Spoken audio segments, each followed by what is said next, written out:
Hello मेरे प्यारे विद्यार्थियों, कैसे हैं आप लोग। होप आप सब बढ़िया होंगे बच्चों।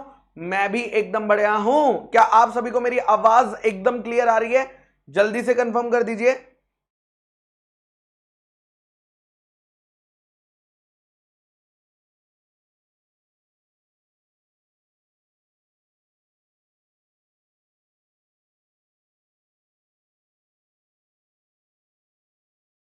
यस, गुड मॉर्निंग आशु, मुस्कान, शेख, सचिन, तेजल, देवांशी जी, सचिन जी, सभी को गुड मॉर्निंग। सभी को गुड मॉर्निंग भाई।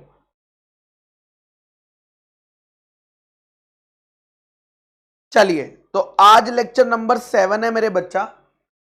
आज लेक्चर नंबर 7 है और आज हमें 4 टॉपिक कंप्लीट करने हैं जो कि हम नहीं कर पाएंगे। वाह, क्या बात है। टारगेट सेट करते ही मना कर दो कि नहीं कर पाएंगे। तो आज हम बेटा पढ़ेंगे डेफिनेशन ऑफ प्रोस्पेक्टस। प्रोस्पेक्टस की डेफिनेशन पढ़ेंगे। इररेगुलर अलॉटमेंट क्या होता है वो पढ़ेंगे। ओके।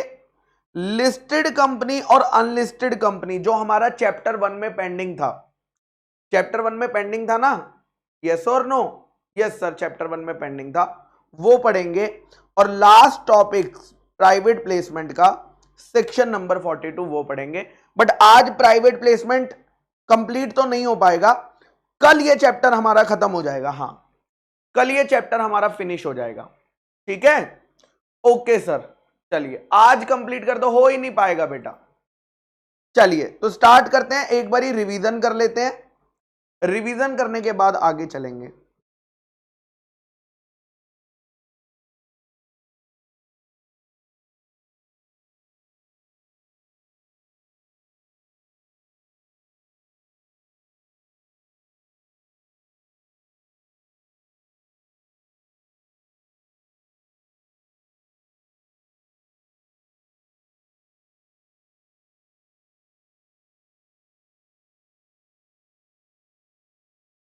चलिए, section number 23, public offer.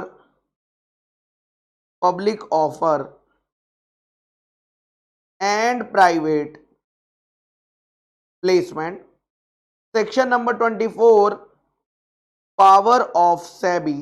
Section number 25, deemed prospectus. Section number 26, matters to be stated in prospectus. Matters to be stated in prospectus. Section number 27, variation in object or contract of prospectus. Section number 28, offer for sale by members. Section number 29, securities in demat form. Section number 30, advertisement for prospectus. Advertisement for prospectus. Section number 31, section number 31, shelf prospectus.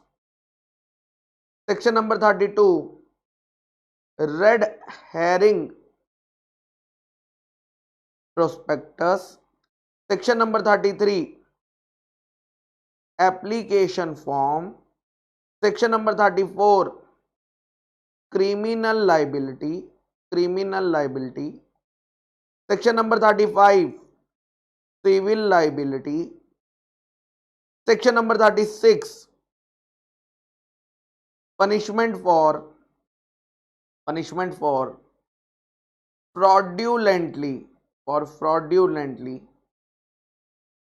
inducing person to invest money.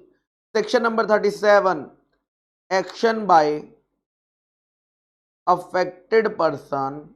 Section number 38, punishment for personation. Section number 39, allotment of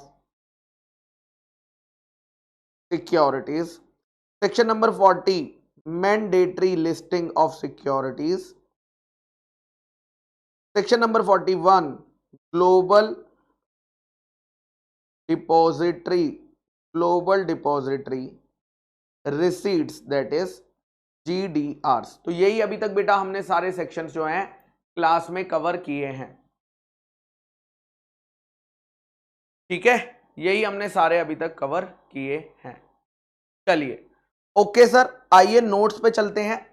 notes में चलने के बाद अगर मैं बात करता हूं, है ना, नोट्स की बातें करते हैं, फटाक से नोट्स से रिवाइज कर लेते हैं और फिर हम लोग आज का टॉपिक स्टार्ट करेंगे।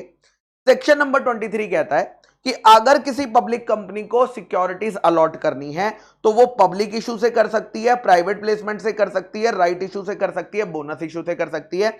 लेकिन अगर कोई प्राइवेट कंपनी सिक्योरिटीज को अलॉट करना चाहती है तो वो पब्लिक इशू तो नहीं कर सकती, लेकिन प्राइवेट प्लेसमेंट कर सकती है, राइट इशू कर सकती है, बोनस इशू कर सकती है।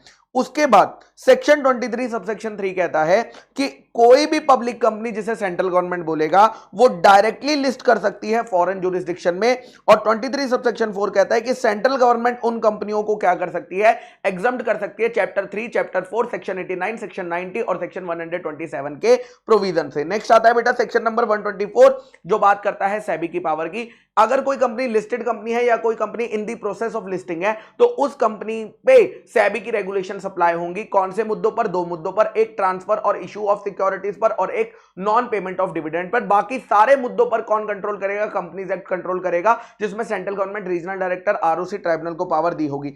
नेक्स्ट आता है बेटा deemed prospectus, that is section number 25।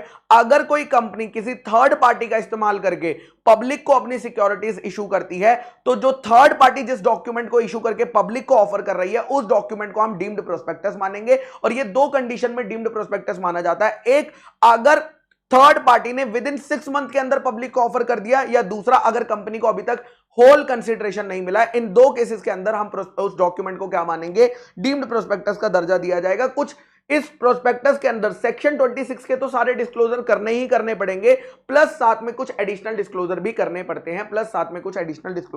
पड़ते हैं, नेक्स्ट आता है बेटा section number 26, that is matters to be stated in prospectus. Company को अपने प्रोस्पेक्टस में क्या क्या लिखना चाहिए? सो कंपनी के प्रोस्पेक्टस में डेट मेंशन होनी चाहिए, साइंड होना चाहिए और वो सारी इंफॉर्मेशन लिखनी चाहिए जो सेबी सेंट्रल गवर्नमेंट से कंसल्ट करके बताएगा। लेकिन जब तक सेबी उस सेक्शन के अंदर नहीं बता रहा, सेक्शन 26 के अंदर, तो जो सेबी एक्ट के अंदर रेगुलेशंस बनी हुई है हम उसको फॉलो करेंगे। कंपनी को प्रोस्पेक्टस की copy with all the relevant documents ROC के साथ फाइल करनी मैंडेटरी होती है। उसी के बाद हम क्या कर सकते हैं? पब्लिक को इशू कर सकते हैं। एक्सपर्ट की स्टेटमेंट डालने के लिए कुछ कंडीशन फुलफिल करनी पड़ेगी, तो हम एक्सपर्ट की स्टेटमेंट भी प्रोस्पेक्टस के अंदर इंक्लूड कर सकते हैं। जिस दिन हमने आरओसी को प्रोस्पेक्टस डिलीवर करा उसके 90 डेज के अंदर वो पब्लिक को इशू हो जाना चाहिए। अगर कंपनी ने कोई कॉन्ट्रावेंशन करा तो मिनिमम 50,000 मैक्सिमम 3 लाख रुपए तक की पेनल्टी या फाइन यहां पर लग सकता है। नेक्स्ट आता है बेटा सेक्शन नंबर 27। अगर कोई कंपनी अपने प्रोस्पेक्टस के ऑब्जेक्ट क्लॉज को या अपने प्रोस्पेक्टस के टर्म्स एंड कंडीशन को चेंज करना चाहती है तो कंपनी कर सकती है, लेकिन उसे स्पेशल रेजोल्यूशन पास कराना पड़ेगा पोस्टल बैलेट के तरीके से और पब्लिश कराना पड़ेगा 2 न्यूज़पेपर में, एक इंग्लिश और एक वर्नाक्युलर। अगर कंपनी की कोई वेबसाइट है तो उस वेबसाइट पर भी क्या करना पड़ेगा? अपलोड करना पड़ेगा। डिसेंटिंग शेयर होल्डर को एग्जिट अपॉर्चुनिटी देनी पड़ेगी एंड ये पैसा कंपनी यूटिलाइज नहीं कर सकती है लिस्टेड कंपनी के इक्विटी शेयर्स में ट्रेडिंग या बाइंग करने के लिए। नेक्स्ट आता है सेक्शन नंबर 28। अगर कंपनी के मेंबर चाहते हैं तो बोर्ड ऑफ डायरेक्टर से कंसल्ट करके अपनी सारी या पार्ट ऑफ दी होल्डिंग्स जो है पब्लिक को ऑफर कर सकते हैं कंपनी के थ्रू। और अगर वो ऐसा करते हैं तो उनके लिए उन्हें कलेक्टिवली ऑथोराइज करना पड़ेगा कंपनी को, प्लस कंपनी का जो भी खर्चा आएगा कंपनी को वो खर्चा किससे रिइंबर्स करना है? मेंबर से रिइंबर्स करा लेना है। प्लस कंपनी जिस डॉक्यूमेंट से पब्लिक को ऑफर करेगी मेंबर्स की सिक्योरिटी, उसे हम क्या मानेंगे? डॉक्यूमेंट का दर्जा दिया जाएगा। नेक्स्ट आता है सिक्योरिटीज इन डीमैट फॉर्म, सेक्शन 29। अगर कोई कंपनी पब्लिक ऑफर करने जा रही है, अगर कोई कंपनी पब्लिक ऑफर करने जा रही है तो उसे सिक्योरिटीज डीमैट फॉर्म में ही करनी पड़ेगी। प्लस कुछ और कंपनियां जो सेंट्रल गवर्नमेंट ने रूल्स में प्रिस्क्राइब करी है, रूल 9 और रूल 9A में, उनको भी डीमैट फॉर्म में ही सिक्योरिटीज इशू करनी पड़ती है। नेक्स्ट आता है सेक्शन नंबर 30। अगर किसी कंपनी ने प्रोस्पेक्टस इशू करा है और वो उस प्रोस्पेक्टस का एडवर्टाइजमेंट कराना चाहती है तो उसे कुछ बातें अपने एडवर्टाइजमेंट में मेंशन करना मैंडेटरी है। अगर वो मेंशन नहीं करेगी तो कंपनी को हो जाएगी दिक्कत। नेक्स्ट आता है शेल प्रोस्पेक्टस, सेक्शन नंबर 31, जो बोलता है कि शेल प्रोस्पेक्टस वो प्रोस्पेक्टस होता है जिसमें कंपनी फर्स्ट ऑफर के टाइम प्रोस्पेक्टस फाइल करेगी, उसके बाद 1 साल तक कंपनी जितने भी ऑफर्स लाएगी उसको नया प्रोस्पेक्टस फाइल करने की जरूरत नहीं है, इंफॉर्मेशन मेमोरेंडम फाइल करके उसका काम चल जाएगा। इंफॉर्मेशन मेमोरेंडम जो होता है वो पास 2 में फाइल किया जाएगा, ठीक है। उसके बाद आता है red herring prospectus. Red herring prospectus वो प्रोस्पेक्टस होता है जिसमें प्रोस्पेक्टस की सारी बातें लिखी होती है लेकिन सिक्योरिटीज की क्वांटिटी और सिक्योरिटीज का प्राइस जो होता है मिसिंग होता है, और ये फाइनल प्रोस्पेक्टस को फाइल करने से पहले फाइल किया जाता है। यहां पर जो प्रोसेस फॉलो होता है प्राइस डिस्कवरी का उसे बुक बिल्ट इशू कहा जाता है। उसके बाद आता है बेटा section number 33 that is issue of application form. Application form company जब भी इशू करेगी उसके साथ अटैच होना चाहिए अब्रिज्ड प्रोस्पेक्टस। अब्रिज्ड प्रोस्पेक्टस मतलब प्रोस्पेक्टस की समरी, और ये 3 केसेस में हमें अब्रिज्ड प्रोस्पेक्टस अटैच करने की जरूरत नहीं होती है। अगर कंपनी इसे कॉन्ट्रावेन करती है तो 50,000 रुपए फॉर ईच डिफॉल्ट एप्लीकेबल होता है। नेक्स्ट आता है सेक्शन 34 और सेक्शन 35। अगर कंपनी, गोल्डन रूल ये बोलता है कि कंपनी के प्रोस्पेक्टस के अंदर मिस स्टेटमेंट नहीं होनी चाहिए, बट अगर कंपनी के प्रोस्पेक्टस के अंदर मिस स्टेटमेंट होती है तो उस पर क्रिमिनल लायबिलिटी भी लगेगी और अंडर सेक्शन 34 या दैट इज सेक्शन 447 एप्लीकेबल हो जाएगा, और उस पर सिविल लायबिलिटी भी लगेगी। मतलब जिन लोगों को नुकसान होगा उन लोगों को नुकसान की भरपाई करनी पड़ेगी। नेक्स्ट आता है सेक्शन नंबर 36। कोई भी पर्सन अगर नोइंगली यानी जानबूझ के या रेकलेसली या तो कोई स्टेटमेंट कर देता है, फोरकास्ट कर देता है, प्रॉमिस कर देता है जो फॉल्स, डिसेप्टिव, मिसलीडिंग है, और वो ये ऐसा इसलिए कर रहा है ताकि वो एग्रीमेंट में एंटर कर सके एक्विजिशन, डिस्पोजिशन या अंडरराइटिंग एग्रीमेंट या बैंक से क्रेडिट फैसिलिटी लेने के लिए, तो ऐसे पर्सन के ऊपर भी सेक्शन 447 लग जाएगा। नेक्स्ट आता है बेटा section number 37 action by affected person. इसको आप क्लास एक्शन सूट के नाम से भी बुला सकते हो। यहां पर अगर सेक्शन 34, सेक्शन 35 या सेक्शन 36 के केस करना है तो वो जो केस करने की पावर है वो आपको सेक्शन 37 में आती है। आप जाकर एनसीएलटी पे जाकर केस फाइल कर सकते हो। एक इंडिविजुअल पर्सन भी जा सकता है, ग्रुप ऑफ पर्सन भी जा सकते हैं और एसोसिएशन ऑफ पर्सन भी जा सकते हैं। लेकिन यहां पर क्लास एक्शन सूट का फायदा ये होता है कि अगर बहुत सारे लोग सिर्फ एक सिंगल केस करेंगे तो सभी लोगों को जाने की जरूरत नहीं होती है कोर्ट। वो जिस रिप्रेजेंटेटिव को अपॉइंट करते हैं, जिस पेटिशनर को अपॉइंट करते हैं, बस उसको कोर्ट में प्रेजेंट होना पड़ता है। नेक्स्ट आता है बेटा सेक्शन नंबर 38। सेक्शन नंबर 38 कहता है कि अगर कोई पर्सन पर्सोनेशन कर रहा है मतलब फिक्टिशियस नेम में सिक्योरिटीज को खरीद रहा है या डिफरेंट नेम में सिक्योरिटीज को खरीद रहा है या अपने ही नेम के मल्टीपल परमुटेशन कॉम्बिनेशन बनाकर सिक्योरिटीज के लिए अप्लाई कर रहा है या कंपनी को बोल रहा है कि फिक्टिशियस नेम में कंपनी को सिक्योरिटीज अलॉट कर देनी चाहिए, तो ऐसे पर्सन के ऊपर सेक्शन 447 लग जाएगा। और कंपनी की यह ड्यूटी है कि वो सेक्शन 38 सबसेक्शन 1 को कॉपी पेस्ट करके अपने प्रोस्पेक्टस में, कॉपी पेस्ट करके अपने एप्लीकेशन फॉर्म में क्लियरली मेंशन करेगी। उसके बाद 447 अभी के लिए छोड़ देते हैं। Allotment of securities that is section number 39। Allotment of securities, company अगर पब्लिक ऑफर लेकर आई है और सिक्योरिटीज को अलॉट करना चाहती है तो उसके लिए 2 कंडीशन फुलफिल होना मैंडेटरी है। सबसे पहला मिनिमम सब्सक्रिप्शन और दूसरा होता है मेरे बच्चा एप्लीकेशन मनी। अगर दोनों कंडीशन सेटिस्फाई हो गई तो कंपनी क्या करेगी, अलॉटमेंट करेगी। अगर दोनों में से एक भी कंडीशन रह गई तो कंपनी अलॉटमेंट नहीं करेगी, कंपनी रिफंड करेगी, और रिफंड नहीं करेगी तो 15% पर एनम का इंटरेस्ट लगना चालू हो जाएगा। और अगर वो अलॉटमेंट करती है तो हमें रिटर्न ऑफ अलॉटमेंट फाइल करना पड़ता है पास 3 फॉर्म के अंदर, उसके बाद आता है बेटा mandatory listing that is section number 40। एक कंपनी पब्लिक ऑफर करने से पहले या तो एक रिकॉग्नाइज्ड स्टॉक एक्सचेंज में या एक से ज्यादा रिकॉग्नाइज्ड स्टॉक एक्सचेंज में एप्लीकेशन करेगी, उनकी परमिशन लेगी, तभी कंपनी पब्लिक ऑफर के लिए जा सकती है। प्लस अगर जो कंपनी है उसको जो एप्लीकेशन मनी आती है वो उसको एक सेपरेट बैंक अकाउंट में रखनी होती है, शेड्यूल्ड बैंक के, और कंपनी इसको सिर्फ 2 पर्पस के लिए यूज कर सकती है, या तो अलॉटमेंट ऑफ सिक्योरिटीज के अगेंस्ट एडजस्टमेंट या रिफंड ऑफ मनी के लिए कर सकती है। प्लस क्या कंपनी अगर चाहे तो अंडरराइटर को कमीशन दे सकती है, बिल्कुल दे सकती है, लेकिन इसके लिए आर्टिकल्स ऑफ एसोसिएशन में अथॉरिटी होनी चाहिए। उसके अलावा जो सोर्स होगा वो या तो company proceeds of the issue से देगी या प्रॉफिट्स ऑफ द कंपनी से देगी या बोथ से देगी, और यहां पर जो रेट रहेगा वो रहेगा शेयर्स के लिए अलग है, डिबेंचर्स के लिए अलग है। शेयर्स में इक्विटी और प्रेफरेंस दोनों कवर है। शेयर्स के लिए 5% के आर्टिकल में mention which ever is lower, और डिबेंचर के लिए 2.5% और आर्टिकल्स में mention which ever is lower लिया जाएगा। उसके बाद कंपनी को अंडरराइटर की जो एग्रीमेंट की कॉपी है वो भी आरओसी को फाइल करनी पड़ती है। प्लस प्रोस्पेक्टस में क्लियरली मेंशन करना पड़ता है अंडरराइटर का नाम, अंडरराइटर का रेट, अंडरराइटर की कमीशन, अंडरराइटर का अमाउंट, और उसने कितनी सिक्योरिटी एब्सोल्युटली और कंडीशनली वादा किया है वो भी सारी क्लियरली मेंशन करनी पड़ती है। नेक्स्ट आता है बेटा global depository receipt that is section number 41। अगर कंपनी फॉरेन कंट्री से पैसा उठाना चाहती है तो जीडीआर इशू करके कर सकती है। जीडीआर जब वो इशू करती है तो उसके लिए पहले हमें स्पेशल रेजोल्यूशन पास कराना होता है।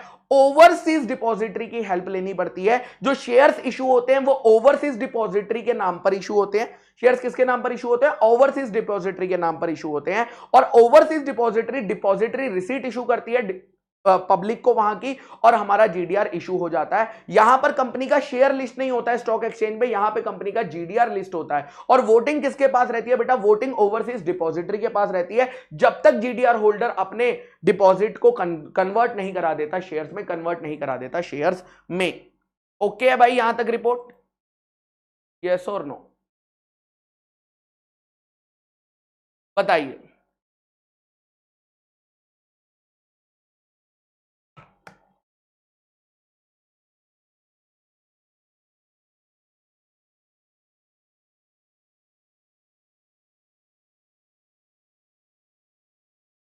ओके है रिपोर्ट यहां तक? तो आगे चलेंगे।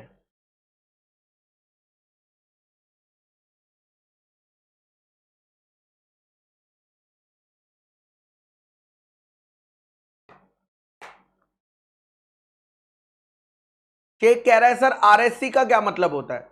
आरएससी का मतलब होता है बेटा रिकॉग्नाइज्ड स्टॉक एक्सचेंज। ठीक है? हाँ सर, सब समझ जाते हैं पर याद नहीं रहता। कोई बात नहीं बेटा, याद नहीं रहता तो बार बार याद करो भाई, हम तो यही करते हैं, हम तो रोज बार बार घंटे लगा के याद करते हैं, तब याद होता है भाई। चलिए ओके सर। चलिए अब आज का कॉन्सेप्ट स्टार्ट करते हैं। सबसे पहला कॉन्सेप्ट है बेटा आज का प्रोस्पेक्टस। सबसे पहला टॉपिक है आज का definition. Definition of prospectus. Definition of prospectus, आइए पढ़ते हैं। कहां दिया हुआ है definition of prospectus? Page number 3.8 open कर लेंगे सारे लोग। पेज नंबर 3.8 ओपन कर लीजिए। प्रोस्पेक्टस मीनिंग, डेफिनेशन कहां दी हुई है? Section 2 clause 70। सेक्शन 2 क्लॉज 70 के अंदर प्रोस्पेक्टस की डेफिनेशन दी हुई है। आइए इसको समझने की कोशिश करेंगे। सेक्शन 2 क्लॉज 70 प्रोस्पेक्टस क्या कह रही है, जरा देखते हैं। सबसे पहले उन्होंने कहा प्रोस्पेक्टस मींस, प्रोस्पेक्टस का मतलब है any document described or issued as a prospectus. Prospectus का मतलब क्या है? Prospectus means any document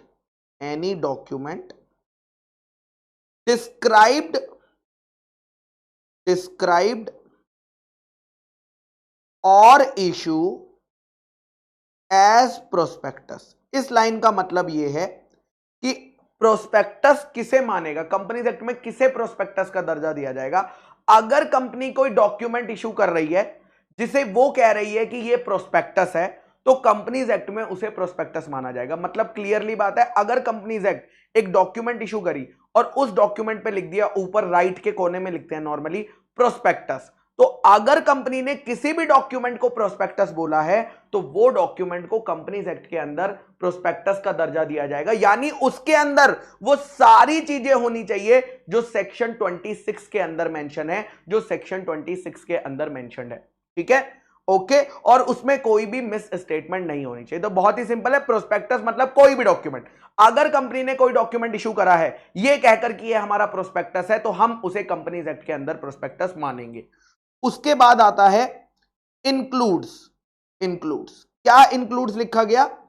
includes are red herring prospectus under section 32।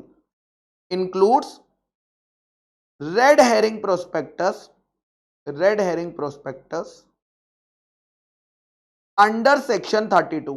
क्या मैं ये कह सकता हूं कि सेक्शन 32 के अंदर जो प्रोस्पेक्टस इशू हुआ है, सेक्शन 32 के अंदर जो प्रोस्पेक्टस इशू हुआ है, कौन सा प्रोस्पेक्टस इशू होता है? Red herring prospectus.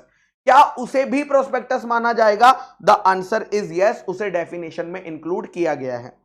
उसके बाद उन्होंने लिखा और shelf prospectus under section 31 includes shelf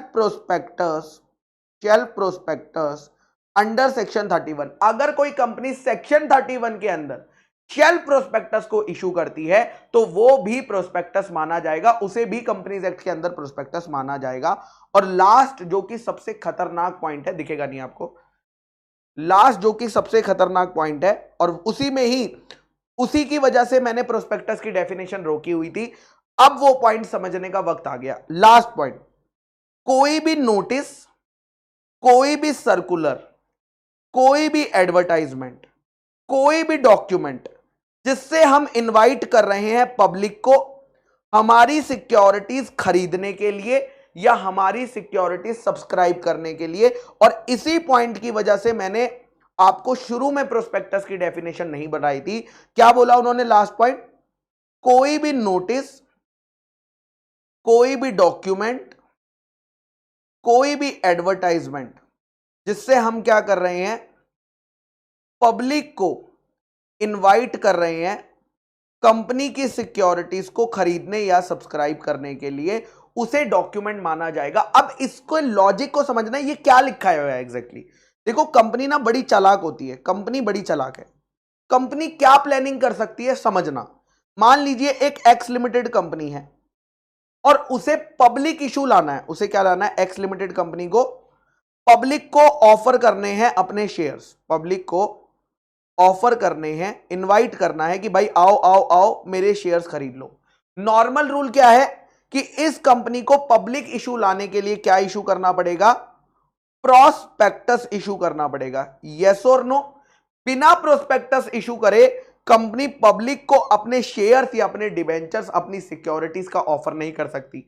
but company बड़ी जीनियस थी, कंपनी ने दिमाग लगाया और कंपनी ने क्या करा, एक्स लिमिटेड ने प्रोस्पेक्टस इशू नहीं करा, प्रोस्पेक्टस इशू नहीं करा, न्यूज़पेपर में एक एडवर्टाइजमेंट डाल दिया। क्या डाल दिया, न्यूज़पेपर में एक एडवर्टाइजमेंट डाल दिया।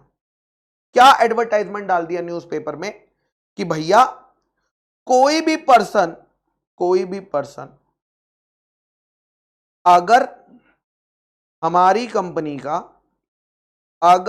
कंपनी का शेयर्स खरीदना चाहता है तो वो अप्लाई कर सकता है, ये हमने एडवर्टाइजमेंट निकाल दिया। क्या ये एडवर्टाइजमेंट अलाउड है? The answer is no. अब अगर पब्लिक इंटरेस्टेड होगी, पब्लिक ये एडवर्टाइजमेंट पढ़ेगी और अगर उन्हें कंपनी के बारे में पता होगा तो हो सकता है वो लोग अप्लाई करें। लेकिन अब इस कंपनी को ये कहना कि भैया तुमने प्रोस्पेक्टस में सारी चीजें क्यों नहीं लिखी, कंपनी कह रही है मैंने तो प्रोस्पेक्टस इशू करा ही नहीं, मैंने तो बस न्यूज़पेपर में एक एडवर्टाइजमेंट निकाला। अगर इसमें मान लो उसने कुछ झूठ भी लिख दिया, कोई बात झूठ लिख दी कि हमारी कंपनी ये करती है, हमारी कंपनी वो कर रही है, हमारी कंपनी मचा रही है, प्रॉफिट ही प्रॉफिट, पैसा ही पैसा। अब यहां पर आप कंपनी को कुछ नहीं कह सकते। क्यों नहीं कह सकते? बिकॉज आप तो कंपनी को तब पकड़ोगे जब वो प्रोस्पेक्टस में झूठ बोलेगी। सेक्शन 34 सेक्शन 35 कब लगता है? जब प्रोस्पेक्टस के अंदर मिस स्टेटमेंट होती है, जब प्रोस्पेक्टस के अंदर मिस स्टेटमेंट होती है। कंपनी कहेगी यहां प्रोस्पेक्टस है ही नहीं तो मिस स्टेटमेंट नहीं है, तो जब प्रोस्पेक्टस ही नहीं है तो प्रोस्पेक्टस में मिस स्टेटमेंट की बात कैसे हुई? तो सिविल लायबिलिटी क्रिमिनल लायबिलिटी की बात ही नहीं आती। भाई सिंपल है ना। आपने कहा अगर हमने प्रोस्पेक्टस में झूठ लिखा तो आप हमारी बात लगा दोगे। हमने प्रोस्पेक्टस में झूठ लिखा ही नहीं, क्योंकि ये तो सिर्फ एक न्यूज़पेपर का एडवर्टाइजमेंट है, ये प्रोस्पेक्टस थोड़ी है। लॉ ने कहा हाँ यार बात तो तुम सही कह रहे हो कंपनी।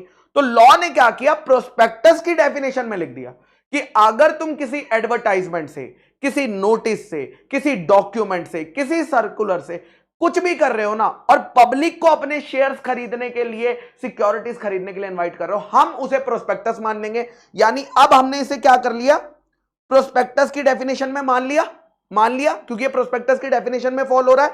अब हम कंपनी के पास जाएंगे। कंपनी इस न्यूज़पेपर एडवर्टाइजमेंट के अंदर प्रोस्पेक्टस के सारे डॉक्यूमेंट्स जो सेक्शन 26 के अंदर होने चाहिए वो क्यों नहीं लिखे हैं, प्लस तुमने इसमें मिस स्टेटमेंट करी है। और हमारे हिसाब से प्रोस्पेक्टस की डेफिनेशन में ये एडवर्टाइजमेंट भी प्रोस्पेक्टस है और इसमें मिस स्टेटमेंट है, तुम्हें सिविल लायबिलिटी भी लगेगी, तुम्हें क्रिमिनल लायबिलिटी भी लगेगी। यानी ये पॉइंट जो लास्ट पॉइंट है वो इसलिए डाला गया है ताकि कंपनी ऐसा ना करे कि बिना प्रोस्पेक्टस इशू करे ही लोगों को पर्चे बंटवा दे, पैम्पलेट बंटवा दे कि आओ हमारे शेयर्स खरीद लो। वो ऐसा नहीं करने के लिए इसे प्रोस्पेक्टस की डेफिनेशन में डाला गया है, ताकि हम कंपनी पे पेनल्टी वगैरह लगा सके, अब एक बहुत बड़ा क्वेश्चन आता है, सर आपने हमें सेक्शन नंबर 30 बढ़ाया था, सेक्शन नंबर 30 में भी तो एडवर्टाइजमेंट हो रहा था ना सर, वहां तो आपने कुछ नहीं कहा। बेटा इन दोनों में फर्क है, वहां पर कंपनी एडवर्टाइजमेंट में यह नहीं कह रही थी कि मेरे शेयर्स खरीदो, आप समझो, यहां पर कंपनी ने एडवर्टाइजमेंट में कहा कि आओ आओ आओ मेरे शेयर्स खरीद लो। सेक्शन 30 में क्या कर रही है, सेक्शन 30 में वो एडवर्टाइजमेंट कर रही है कि कंपनी ने प्रोस्पेक्टस इशू कर दिया है, कंपनी ने प्रोस्पेक्टस इशू कर दिया है, आप उसे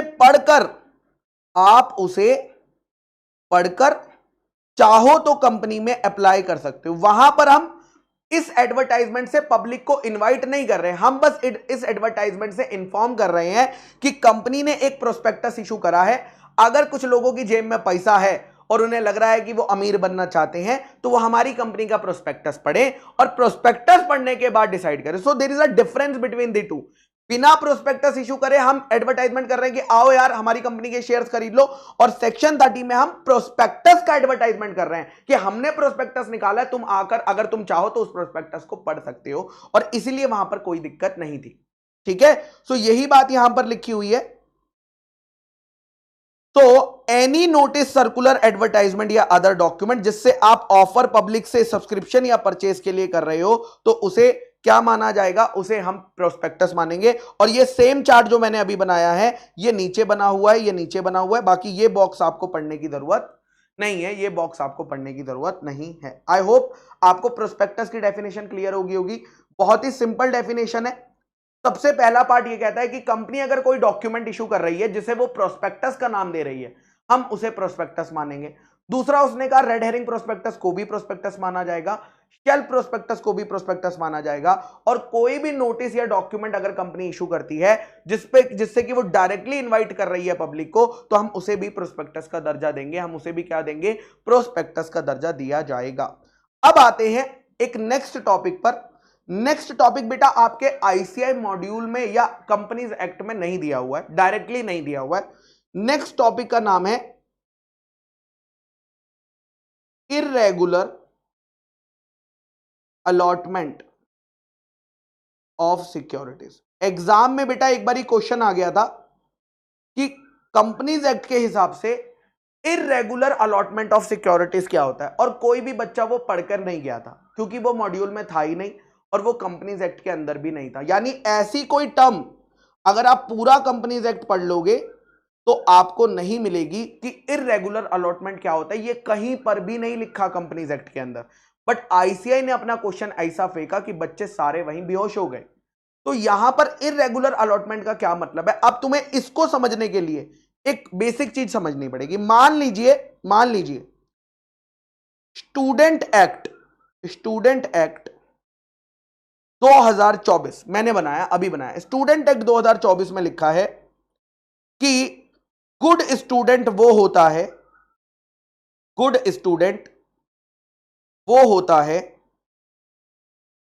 जो डेली क्लास अटेंड करता है, चाहे लाइव करे, चाहे रिकॉर्डेड करे, उससे फर्क नहीं पड़ता, जो डेली क्लास अटेंड करता है। गुड स्टूडेंट वो होता है जो डेली क्लास अटेंड करता है। गुड स्टूडेंट वो होता है जो डेली होमवर्क करता है। गुड स्टूडेंट वो होता है जो डेली रिवाइज करता है। गुड स्टूडेंट वो होता है जो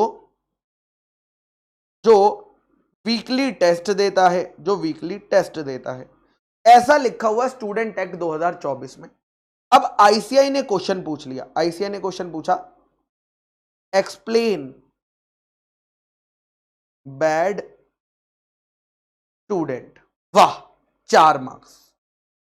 आईसीआई ने एग्जाम में क्वेश्चन पूछ लिया बैड स्टूडेंट क्या होता है। अब आप तो पढ़कर गए थे, गुड स्टूडेंट रट्टा मार के गए थे, आपको तो पता ही नहीं है bad student. Out of syllabus आ गया।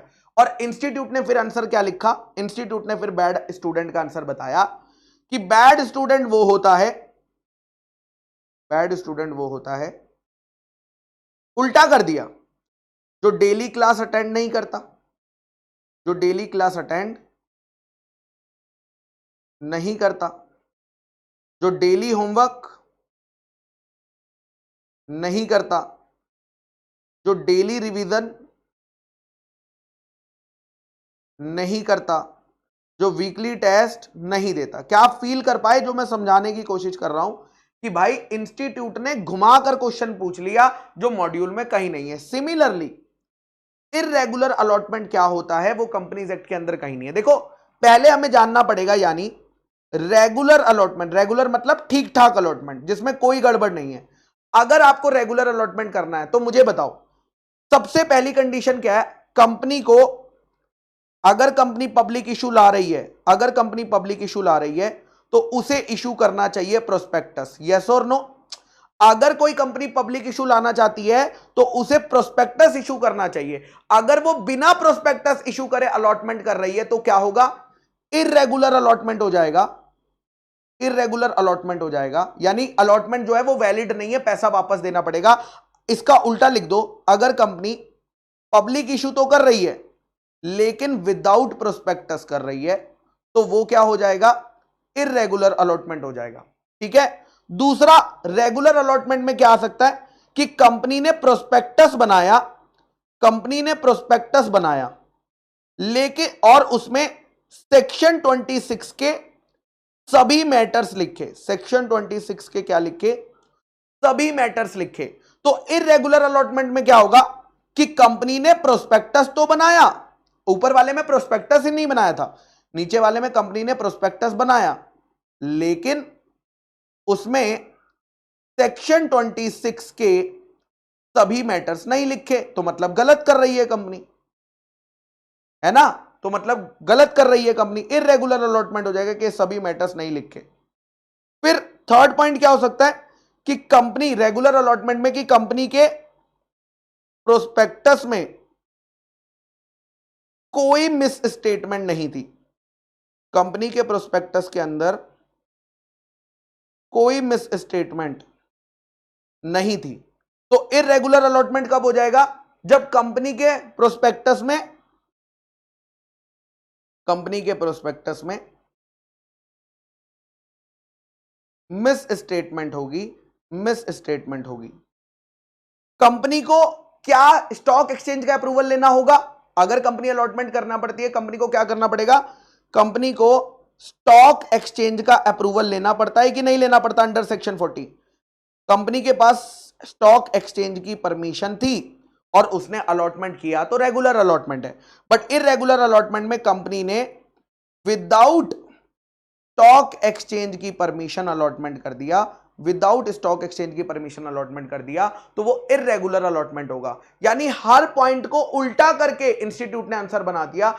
इर्रेगुलर अलॉटमेंट का मतलब क्या होता है, अगर कंपनी ने पब्लिक ऑफर लाया लेकिन प्रोस्पेक्टस नहीं इशू करा, अगर कंपनी ने प्रोस्पेक्टस तो इशू करा लेकिन सेक्शन 26 को फाइल नहीं करा, सेक्शन 26 को फॉलो नहीं करा, अगर कंपनी ने प्रोस्पेक्टस में मिस स्टेटमेंट डाल दी, अगर कंपनी ने प्रोस्पेक्टस बनाया सब कुछ सही लिखा, आरओसी के साथ फाइल नहीं करा, क्योंकि हमें पता है ना कि कंपनी को प्रोस्पेक्टस की कॉपी, कंपनी को प्रोस्पेक्टस की कॉपी आरओसी के साथ फाइल करनी होती है। बट यहां पर कंपनी ने प्रोस्पेक्टस की कॉपी अगर आरओसी के साथ फाइल नहीं करी, बिना आरओसी के फाइल करे पब्लिक को इशू कर दी तो वो भी तो इर्रेगुलर अलॉटमेंट में आएगा। और यही बात बेटा आपके मॉड्यूल में पूरे चैप्टर में तो कहीं नहीं लिखी है, बट जब हम क्वेश्चन आंसर का पहला क्वेश्चन देखेंगे, क्योंकि वो एग्जाम में आया था तो वो क्वेश्चन अभी भी किताब में है। डिक्चिक डिक्चिक डिक्चिक डिक्चिक डिक्चिक डिक्चिक डिक्चिक डिक्चिक डिक्चिक डिक्चिक, अबे कितना बड़ा चैप्टर है भैया, बहुत बड़ा चैप्टर है यार, बहुत ही बड़ा। ये रहा, ये रहा, दिस इज क्वेश्चन नंबर 3.5 से page number 3.56, question number 1, explain various cases which make the allotment of securities irregular allotment under the Companies Act। पहला क्वेश्चन, पूरे मॉड्यूल पढ़ लोगे नहीं मिलेगा, और फिर यहां पर आपको मिलेगा आंसर, यहां पर आपको मिलेगा क्या होगा, देखो सिंपल सी बात है, where a company does not issue prospectus, अगर कंपनी पब्लिक ऑफर में प्रोस्पेक्टस इशू नहीं कर रही, irregular allotment. Where the prospectus issued by the company does not include any matters under section 26। अगर आप अंडर सेक्शन 26 का मैटर जो लिखना चाहिए था वो इंक्लूड नहीं कर रहे हो, इरेगुलर अलॉटमेंट, या अगर आपने जो इंफॉर्मेशन दी है वो मिसलीडिंग है, फॉल्टी है, इनकरेक्ट है, मतलब क्या है, आपने प्रोस्पेक्टस में मिस स्टेटमेंट करी है, तो वो भी क्या हो जाएगा, इरेगुलर अलॉटमेंट। अगर आपने प्रोस्पेक्टस बनाया, सब कुछ सही लिखा, लेकिन आरओसी के साथ फाइल नहीं करा, इरेगुलर अलॉटमेंट। अगर मिनिमम सब्सक्रिप्शन नहीं आया था, अगर मिनिमम सब्सक्रिप्शन नहीं आया और आपने फिर भी अलॉटमेंट कर दिया, इरेगुलर अलॉटमेंट। अगर मिनिमम अमाउंट नहीं आया एप्लीकेशन का, जो आना चाहिए था, मिनिमम अमाउंट नहीं आया, तो वो भी क्या हो जाएगा, इरेगुलर अलॉटमेंट हो जाएगा। या अगर पब्लिक इशू हुआ, अगर पब्लिक इशू हुआ तो approval for listing has been obtained from one or more, has not been obtained. हां, अगर आपने स्टॉक एक्सचेंज की परमिशन नहीं ली और उसके बिना कर दिए, तो सारे पॉइंट्स को उल्टा लिखकर इन्होंने क्या करा, इर्रेगुलर अलॉटमेंट का पॉइंट बना दिया, इर्रेगुलर अलॉटमेंट का। तो अगर एग्जाम में आ जाए इर्रेगुलर अलॉटमेंट, तो समझ लेना कि आपको सब कुछ उल्टा लिख देना है। जब आप कॉन्ट्रावेन करोगे, मतलब वो अलॉटमेंट इर्रेगुलर होगा। बहुत सिंपल है।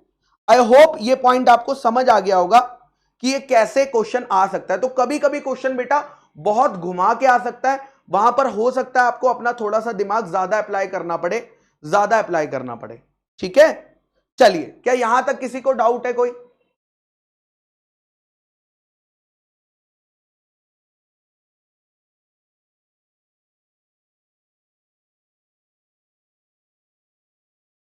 ओके है, मैं आगे चल सकता हूं, क्योंकि अब मुझे और डिटेल में जाना है। अब मैं और कॉन्सेप्ट पढ़ाने वाला हूं। प्राइवेट प्लेसमेंट से पहले आज तुम्हारा दिमाग खोल दिया जाएगा।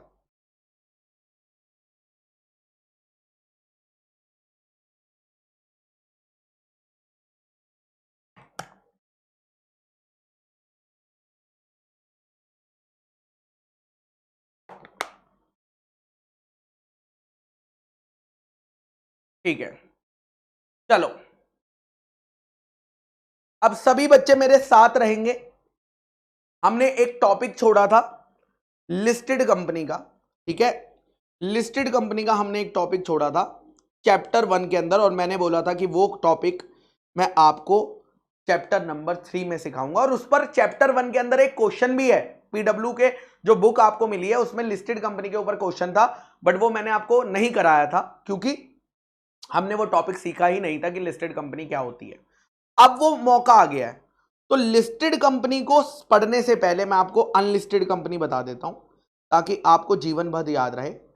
Unlisted company means a company, unlisted company वो कंपनी होती है which is not a listed company. वाह वाह वाह वाह, मजा आया कि नहीं? अनलिस्टेड कंपनी वो कंपनी होती है जो लिस्टेड कंपनी की डेफिनेशन में फॉल नहीं करेगी, हम उसे अनलिस्टेड कंपनी का दर्जा देंगे। ठीक है, okay sir, step by step चलेंगे। देखो, सिक्योरिटीज ना, नॉर्मली जो सिक्योरिटीज होती है वो 3 टाइप की होती है। कितने टाइप की होती है? 3 टाइप की। एक होते हैं इक्विटी शेयर्स, ओके, अगले चैप्टर में हम इक्विटी शेयर्स पे भी डिटेल डिस्कशन करेंगे कि एग्जैक्टली इक्विटी होता क्या है। Will discuss in next chapter, because next chapter is share capital and debentures. एक होती है प्रेफरेंस शेयर्स और एक होती हैं डिबेंचर्स। ओके, सिक्योरिटीज 3 टाइप की होती है, equity share, preference share, debentures. Preference shares में भी बेटा 2 टाइप होते हैं, एक होते हैं कन्वर्टेबल, कन्वर्टेबल, और एक होते हैं नॉन कन्वर्टेबल। सर कन्वर्टेबल का मतलब क्या है? बेटा कन्वर्टेबल का मतलब है कि फ्यूचर में जाकर ये प्रेफरेंस शेयर्स इक्विटी शेयर्स में कन्वर्ट हो जाएंगे, और नॉन कन्वर्टेबल का मतलब है कि फ्यूचर में जाकर प्रेफरेंस शेयर होल्डर का पैसा वापस कर दिया जाएगा, पैसा वापस कर दिया जाएगा। डिबेंचर्स भी इसी तरीके से बेटा 2 टाइप के, अभी ये क्या हो गया, 2 टाइप के होते हैं, कन्वर्टेबल, कन्वर्टेबल और नॉन कन्वर्टेबल, कन्वर्टेबल और नॉन कन्वर्टेबल। कन्वर्टेबल कौन से होंगे? जो फ्यूचर में जाकर इक्विटी शेयर्स में कन्वर्ट हो जाएंगे, और नॉन कन्वर्टेबल वो होंगे जिनका पैसा हम वापस कर देंगे, यानी रिडम्पशन ऑफ डिबेंचर्स, है ना, उनका पैसा टाइम आने पर वापस कर दिया जाएगा। अब एक डिस्कशन हम करेंगे पब्लिक कंपनी का, एक डिस्कशन हम छोटा सा करेंगे पब्लिक कंपनी का, एक डिस्कशन हम करेंगे प्राइवेट कंपनी। ठीक है, पहले डिस्कशन करते हैं पब्लिक कंपनी का। देखो, क्या पब्लिक कंपनी पब्लिक ऑफर ला सकती है या नहीं ला सकती? सारे बच्चे बताओ, क्या एक पब्लिक कंपनी पब्लिक ऑफर ला सकती है? यस, ला सकती है। ये बात कहां लिखी है? सेक्शन 23 में लिखी है। क्या एक पब्लिक कंपनी प्राइवेट प्लेसमेंट ला सकती है? द आंसर इज ला सकती है। ये बात भी कहां लिखी है? सेक्शन नंबर 23 में लिखी है। तो पब्लिक कंपनी पब्लिक ऑफर भी ला सकती है, पब्लिक कंपनी प्राइवेट प्लेसमेंट भी ला सकती है। अभी हमने प्राइवेट प्लेसमेंट के प्रोविजन पढ़े नहीं है, मोस्टली आज या कल वो पढ़ेंगे। ठीक है, अब कंपनी अगर पब्लिक ऑफर लाएगी, हो सकता है वो पब्लिक ऑफर लाए इक्विटी शेयर्स का, यस और नो। हो सकता है वो पब्लिक ऑफर इक्विटी शेयर्स का लाए, हो सकता है वो पब्लिक ऑफर प्रेफरेंस शेयर्स का लाए, और प्रेफरेंस शेयर्स में भी हो सकता है वो कन्वर्टेबल लाए, हो सकता है नॉन कन्वर्टेबल लाए। वो तो कंपनी के ऊपर डिपेंडेंट है कि वो कन्वर्टेबल का ला रही है या नॉन कन्वर्टेबल का ला रही है। और हो सकता है कंपनी जो है डिबेंचर्स का भी पब्लिक ऑफर ला सकती है, क्योंकि वर्ड है सिक्योरिटीज। डिबेंचर्स में भी कन्वर्टेबल का ला सकती है, कन्वर्टेबल, और डिबेंचर्स में भी नॉन कन्वर्टेबल का ला सकती है। ठीक है, ओके, यहां तक ओके। अब मेरे बच्चा, जो कंपनी है, सेक्शन 40 क्या कहता है? सेक्शन 40 कहता है कि अगर कोई पब्लिक कंपनी पब्लिक ऑफर ला रहा है तो उसे लिस्ट कराना मैंडेटरी होता है या लिस्ट कराना ऑप्शनल होता है? बस आप ये बता दो, क्या उसे लिस्ट कराना मैंडेटरी होता है या ऑप्शनल? तो सेक्शन 40 कहता है भाई, कोई भी कंपनी अगर पब्लिक ऑफर ला रही है, चाहे इक्विटी शेयर्स का लाए, चाहे प्रेफरेंस शेयर्स का लाए, चाहे डिबेंचर्स का लाए, आपको कराने पड़ेंगे। जिस भी सिक्योरिटी का लाओगे उस सिक्योरिटी को आपको क्या कराना पड़ेगा? मैंडेटरी लिस्ट कराना पड़ेगा on recognised stock exchange. On recognised stock exchange mandatory listing आपको करानी पड़ेगी, मैंडेटरी लिस्टिंग करानी पड़ेगी। यहां तक ओके। ये बात सेक्शन 40 के अंदर लिखी है कि कोई भी कंपनी अगर पब्लिक ऑफर ला रही है, किसी भी सिक्योरिटी का लाओ, लिस्टिंग उसकी मैंडेटरी है सेक्शन 40 के अंदर। ठीक है, अब आते हैं प्राइवेट प्लेसमेंट पर। ठीक है, प्राइवेट प्लेसमेंट भी बेटा सिमिलर है। प्राइवेट प्लेसमेंट में भी कंपनी क्या कर सकती है? इक्विटी शेयर्स का ला सकती है, इक्विटी शेयर्स का ला सकती है। ठीक है, इक्विटी शेयर्स का ला सकती है, प्रेफरेंस शेयर्स का ला सकती है, प्रेफरेंस शेयर्स का ला सकती है, और डिबेंचर्स। जगह नहीं है, थोड़ा सा इधर लिखते हैं, रुको, जगह चाहिए मुझे, एक सेकंड। डिबेंचर्स का ला सकती है, डिबेंचर्स का। प्रेफरेंस शेयर्स में अगेन कन्वर्टेबल हो सकता है, नॉन कन्वर्टेबल हो सकता है। डिबेंचर्स में अगेन कन्वर्टेबल हो सकता है या नॉन कन्वर्टेबल हो सकते हैं। अब ये जो प्राइवेट प्लेसमेंट कंपनी लेकर आई है, ये जो प्राइवेट प्लेसमेंट कंपनी लेकर आई है, क्या ये प्राइवेट प्लेसमेंट में कंपनी को लिस्टिंग कराना मैंडेटरी होता है क्या? होता है क्या? The answer is no, because section 40 private placement की बात नहीं करता, वो सिर्फ पब्लिक ऑफर की बात करता है। तो अगर कोई भी कंपनी प्राइवेट प्लेसमेंट ला रही है तो उसे अपनी सिक्योरिटीज को लिस्ट कराना मैंडेटरी नहीं है। मैंडेटरी का मतलब है लॉ ने जबरदस्ती नहीं करा, बट अगर कंपनी चाहे तो क्या खुद से लिस्ट करा सकती है क्या? मैंडेटरी तो नहीं है, बट अगर कंपनी चाहे तो क्या वॉलेंटरी लिस्टिंग, जब कंपनी को जबरदस्ती नहीं कहा होता लेकिन कंपनी कहती है हाँ करा लेते हैं, तो क्या वॉलेंटरी लिस्टिंग करा सकते हैं? The answer is yes. तो अगर कंपनी चाहे तो इसकी वॉलेंटरी लिस्टिंग करा सकती है, कंपनी चाहे तो इसकी वॉलेंटरी लिस्टिंग करा सकती है। कंपनी चाहे, यहां पर मैंडेटरी नहीं है, यहां पर मर्जी है कंपनी की, कराना है कराओ, नहीं कराना मत कराओ। Voluntary listing, voluntary listing. ठीक है, ओके सर। अब हम लिस्टेड कंपनी की डेफिनेशन पे चलते हैं। लिस्टेड कंपनी की डेफिनेशन कहां दी हुई है? लिस्टेड कंपनी की डेफिनेशन दी हुई है पेज नंबर 1.14 पे। पेज नंबर 1.4 पे क्या बोला है? Listed company means a company listed company वो कंपनी होती है जिसकी एनी मतलब कोई भी, जिसकी कोई भी सिक्योरिटी अगर रिकॉग्नाइज्ड स्टॉक एक्सचेंज पर लिस्ट है तो हम उस कंपनी को लिस्टेड कंपनी का दर्जा देंगे। मतलब यहां पर अगर कंपनी पब्लिक ऑफर लाएगी तो उसे लिस्टेड कंपनी मान ही लिया जाएगा, यस और नो। अगर कंपनी पब्लिक ऑफर लाएगी तो उसे तो लिस्टिंग मैंडेटरी है, चाहे फिर वो ये सिक्योरिटी लिस्ट कराए, ये सिक्योरिटी लिस्ट कराए, ये सिक्योरिटी लिस्ट कराए, उस कंपनी को लिस्टेड कंपनी माना जाएगा। बट अगर कंपनी प्राइवेट प्लेसमेंट, अगर कंपनी प्राइवेट प्लेसमेंट लेकर आती है, प्राइवेट प्लेसमेंट लेकर आती है, ठीक है, तो उस केस में वो लिस्टेड कब बनेगी? जब वो अपनी मर्जी से स्टॉक एक्सचेंज पर सिक्योरिटीज को लिस्ट कराएगी, जब वो अपनी मर्जी से। तो अगर कंपनी अपनी मर्जी से लिस्टिंग करा रही है प्राइवेट प्लेसमेंट के केस में, तो उसे क्या माना जाएगा? लिस्टेड कंपनी माना जाएगा, लिस्टेड कंपनी माना जाएगा। यहां तक सब कुछ ओके है? अभी आगे चलूंगा, अभी डेफिनेशन बस स्टार्ट हुई है। यहां तक ओके है? यहां तक समझा गया? क्योंकि अभी धीरे धीरे हम लोग स्टेप बाय स्टेप आगे बढ़ेंगे।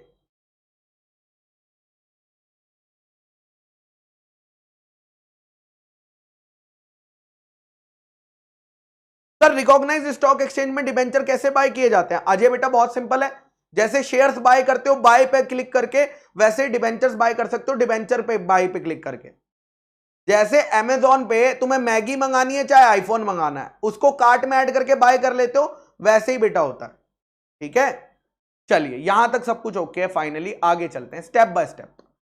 आगे की लाइन जब मैं पढ़ी तो मेरी रातों की नींद उड़ गई। आगे की लाइन में क्या लिखा है? प्रोवाइडेड, प्रोवाइडेड मतलब यहां पर एक्सेप्शन आ गया, ऊपर का एक्सेप्शन आ गया। क्या एक्सेप्शन लिखा? कि कुछ कंपनियों को, ध्यान से सुनना, कुछ कंपनियां जो कि लिस्ट हो चुकी हैं या अगर लिस्टिंग की प्रोसेस में हैं, सेबी के पास पावर है, मतलब सेंट्रल गवर्नमेंट रूल्स में प्रिस्क्राइब करेगा। सेंट्रल गवर्नमेंट क्या करेगा? रूल्स में प्रिस्क्राइब करेगा, सेबी से बात करके। क्या प्रिस्क्राइब करेगा?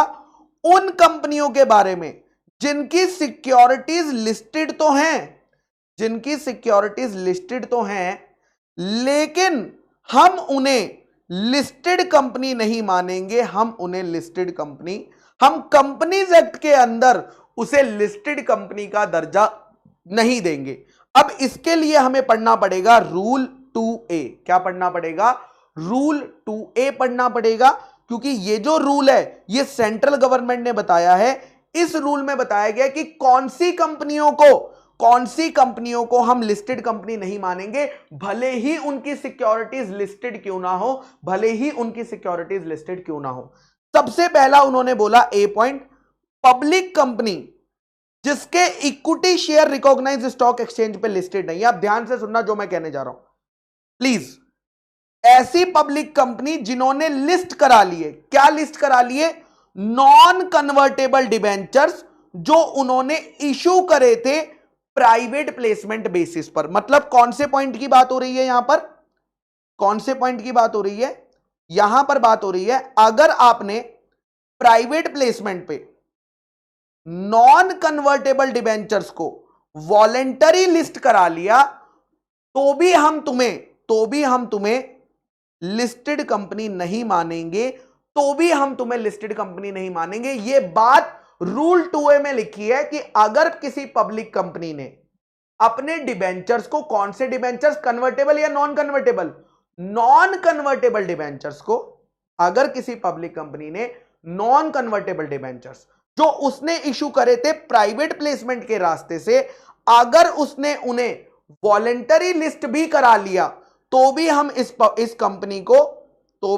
कंपनी को लिस्टेड कंपनी का दर्जा नहीं देंगे, यानी इस कंपनी को अनलिस्टेड कंपनी माना जाएगा। सेकंड पॉइंट क्या बोला?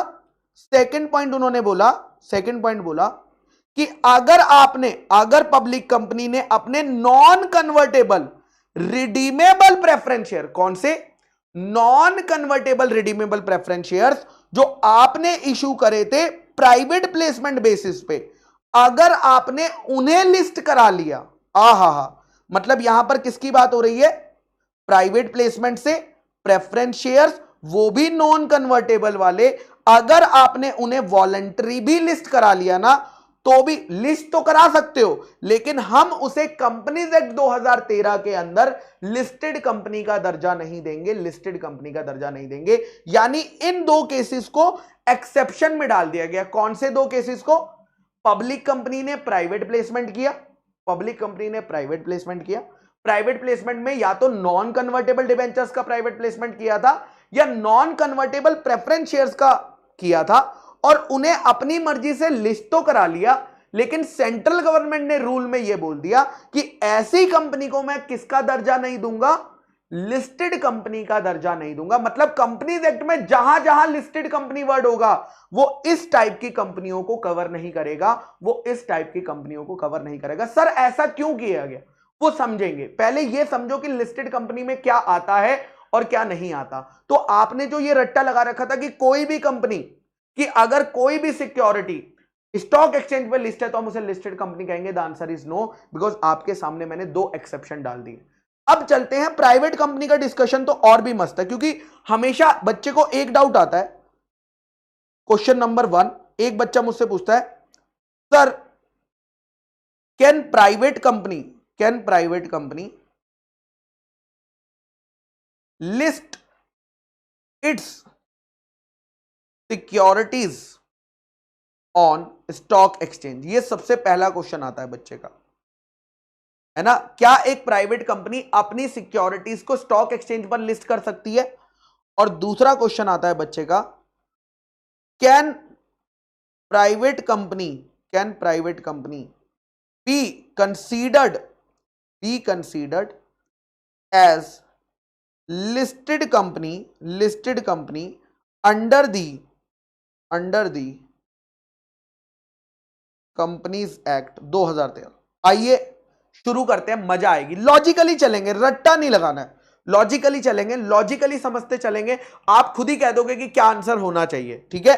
प्राइवेट कंपनी के पास देखना, सारे बच्चे बताओ, क्या प्राइवेट कंपनी पब्लिक ऑफर कर सकती है या नहीं कर सकती? पहला मेरा सवाल, जैसे हमने पब्लिक कंपनी में पब्लिक ऑफर को ओके बोला था, सारे बच्चे बताएंगे क्या प्राइवेट कंपनी पब्लिक ऑफर ला सकती है?